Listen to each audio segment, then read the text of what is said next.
Prajwal Revanna temple run ಮುಕ್ತಾಯ. ಕೆಲವೇ ಕ್ಷಣಗಳಲ್ಲಿ ಬೃಹತ್ ರ್ಯಾಲಿ ಆರಂಭವಾಗುತ್ತೆ. ರ್ಯಾಲಿ ಮೂಲಕ ನಾಮಪತ್ರವನ್ನ ಸಲ್ಲಿಸಲಿದ್ದಾರೆ ಪ್ರಜ್ವಲ್ ರೇವಣ್ಣ. ಅಧಿಕೃತವಾಗಿ ಹಾಸನ ಲೋಕಸಭಾ ಅಖಾಡಕ್ಕೆ ಇಳಿತಾ ಇದ್ದಾರೆ.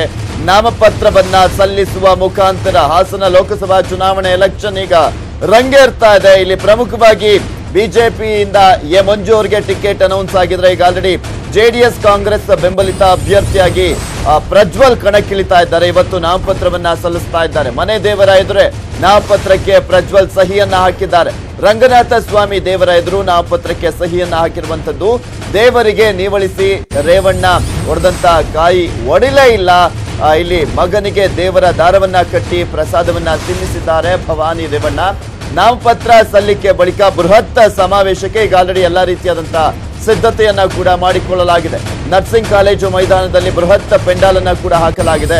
ಈ ಒಂದು ಸಮಾವೇಶಕ್ಕೆ ಎಚ್ ಡಿ ಕುಮಾರಸ್ವಾಮಿ ಅವರು, ಎಚ್ ಡಿ ರೇವಣ್ಣ ಅವರ ಸಹೋದರ ಹಾಗೆ ಮುಖ್ಯಮಂತ್ರಿ ಕುಮಾರಸ್ವಾಮಿ ಅವರು ಕೂಡ ಬರಲಿದ್ದಾರೆ. ಅವರು ಕೂಡ ನಾಮಪತ್ರ ಸಲ್ಲಿಸುವಂತಹ ಸಂದರ್ಭದಲ್ಲಿ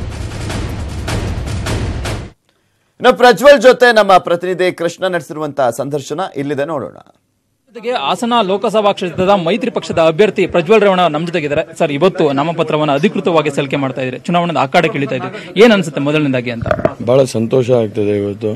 ಯಾಕಂದ್ರೆ ಇಡೀ ಕಾರ್ಯಕರ್ತರು, ನಮ್ಮ ಹಿರಿಯ ಮುಖಂಡರುಗಳು, ನಮ್ಮ ಜಿಲ್ಲೆಯ ಹಿರಿಯ ಮುಖಂಡರುಗಳು, ಮತ್ತೆ ಇವತ್ತು ಕಾಂಗ್ರೆಸ್ ಮುಖಂಡರುಗಳು ಕೂಡ, ಆಮೇಲೆ ಕಾಂಗ್ರೆಸ್ ಕಾರ್ಯಕರ್ತರು, ಮತ್ತೆ ನಮ್ಮ ಎಲ್ಲ ಶಾಸಕರು, ನಮ್ಮ ತಂದೆ ತಾಯಿ ಎಲ್ಲರೂ ಕೂಡ ಜೊತೆಗಿತ್ಕೊಂಡು ನನಗೆ ಧೈರ್ಯ ತುಂಬಿಕೊಂಡು ಇವತ್ತು ನನಗೆ ನಾಮಿನೇಷನ್ ಫೈಲ್ ಮಾಡಿಸಿದ್ದಾರೆ. ಜೊತೆಗೆ ದೇವ್ರ ಗುಡಿಲಿ ಬಂದು ಅವ್ರ ಆಶೀರ್ವಾದ ತಗೊಂಡು ಇವತ್ತು ನಾಮಿನೇಷನ್ ಫೈಲ್ ಮಾಡಿದ್ದೀನಿ. ಬಹಳ ಸಂತೋಷ ಆಗ್ತಿದೆ. ಆಮೇಲೆ ಜನರನ್ನು ಕೂಡ ಒಂದು ಅವಕಾಶ ಕೊಡಬೇಕು. ಯುವಕಂಗೆ ಇವತ್ತು ಒಳ್ಳೆ ಕೆಲಸ ಮಾಡ್ತಾನೆ.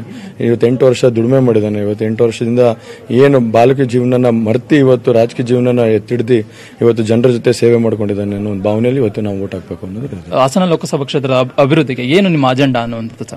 ಸರ್, ನಾವು ಇನ್ನ ಫ್ಯಾಕ್ಟರೀಸ್ಗಳು ತರೋದಿರ್ಬೋದು, ಇಲ್ಲ IT ಕಂಪನೀಸ್ಗಳು ತರೋದಿರ್ಬೋದು, ಇನ್ನ ಹೆಚ್ಚಿನ ಸಂಖ್ಯೆಯಲ್ಲಿ ನಾವು ಅದನ್ನ ಅಭಿವೃದ್ಧಿಗೊಳಿಸಬೇಕಾಗತ್ತೆ. ಯಾಕಂದ್ರೆ ಇವತ್ತು ನಾನು ಹೇಳ್ಬೇಕಾಗತ್ತೆ, ಇವತ್ತು ನಮ್ಮಲ್ಲಿ ಯುವಕರು ಬಹಳಷ್ಟು ಜನ ITI ಓದಿರೋರು ಇದ್ದಾರೆ, ಬಹಳಷ್ಟು ಜನ ವಿದ್ಯಾಭ್ಯಾಸ ಮಾಡಿರೋಂಥ ಇಂಜಿನಿಯರ್ಸ್ಗಳಿದ್ದಾರೆ, ಬಹಳಷ್ಟು ಜನ ಕೆಲಸ ಇಲ್ದೇನೆ, ಇವತ್ತು ಉದ್ಯೋಗ ಇಲ್ದೇನೆ ಬಹಳಷ್ಟು ಜನ ಯುವಕರುಗಳು ಬಹಳಷ್ಟು ಸಂಕಷ್ಟದಲ್ಲಿದ್ದಾರೆ.